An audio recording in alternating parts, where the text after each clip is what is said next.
Hey guys, it's still a little bit nice here where I am, so I'm doing some outdoor yoga, tons of back bending and a little bit of splits work. So I'm just starting with some cat and cows, my very favorite warm-up.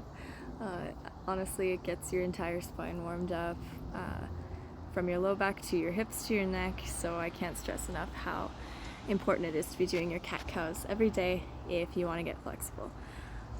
So just take a couple moments there. Stretch it out as much as you need to, hanging out in the places that feel like they need a little bit extra stretch.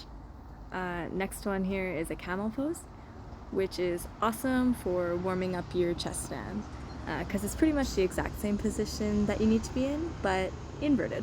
So you'll be on your chest, obviously, instead of on your knees. So practice the way that your spine feels here. It's going to be the exact same position.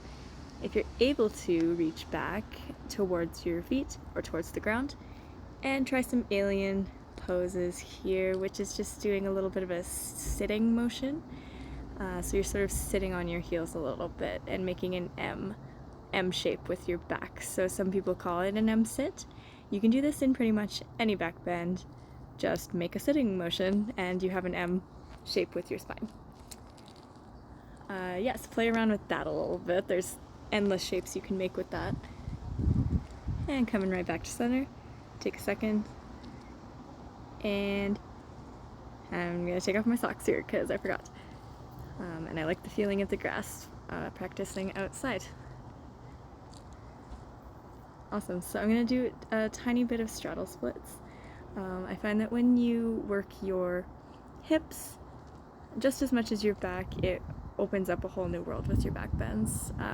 So don't just focus only on your back or on your shoulders, focus a little on your hips as well. And I promise you it will help. Hang out there as long as you need to. The longer you stay in a stretch, the more beneficial it will be. I find that anyway, to have deep stretches for several long breaths and long minutes. We'll kind of train the muscles to know exactly what to do.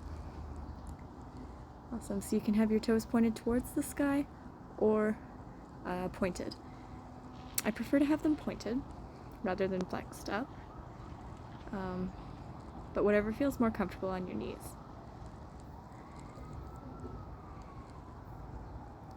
You're going to swing your hips forward until you fall into the middle split. So you're just going to kind of rock it forward until you pancake right down.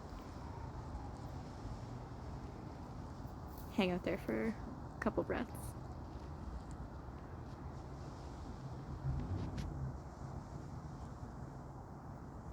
And when you're ready, we'll prepare for our next part.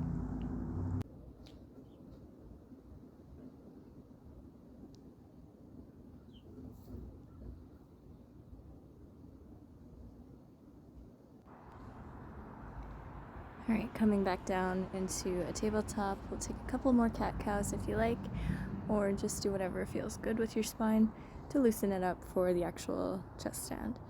If you've never done a chest stand, I have a very simple tutorial. You can check that one out. So coming up into your chest stand with your fingers pointed behind you, so the direction that your stomach is facing. That'll really help you jet your fingers into the ground and push your chest forward. Spend some time here before you start bending forward, before you start trying to, touch your head or touch the ground. Just kind of hang out here and feel the way that your spine feels. Take note of if you're feeling any pain, back off. And of course, just sinking into the upper back. That's where the main part of this stretch is in your upper back. Of course, it'll be throughout the entire spine.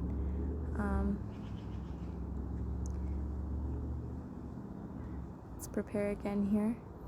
Fingers are facing behind you, so the direction that your stomach is facing.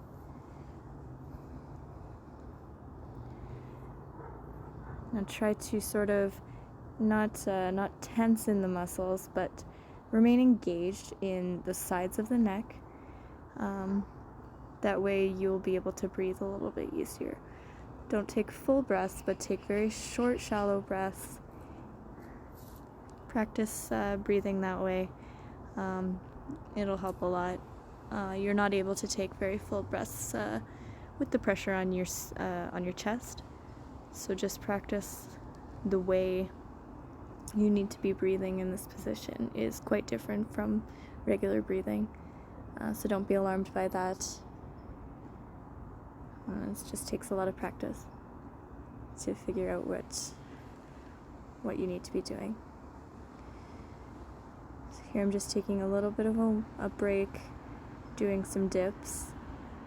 Your nose is trying to get towards your heels, so dipping towards the ground and coming back down gently. Awesome, let's try it again. Let's take a moment, prepare, get into position.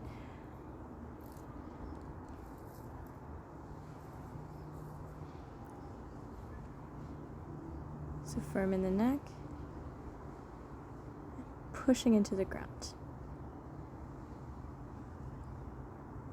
Push into the ground for balance. You might lose it, and that's okay. Keep your face relaxed. Don't clench your teeth. Don't make any weird faces. It's a lot easier if you just relax your facial muscles. Sink into the shoulders before allowing the rest of the spine to bend.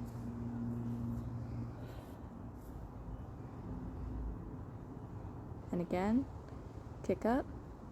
Spend some time here. Allow the chest to come down onto the ground as much as possible before bending the rest of the spine.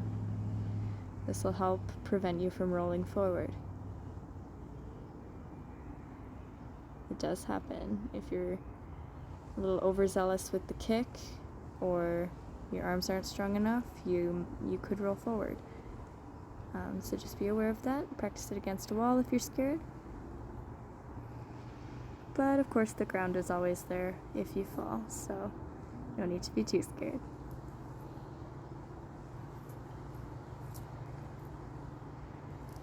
Take as many breaks as you need, because of course since you're breathing so shallowly, it can be really easy to get head rushes, to stop breathing in this position as well. So just be very wary of that. If you stop breathing, just back out of it, because it is possible to pass out in this position. It's never happened to me, but I have heard of other people passing out in deep back bends. So just be very wary of that.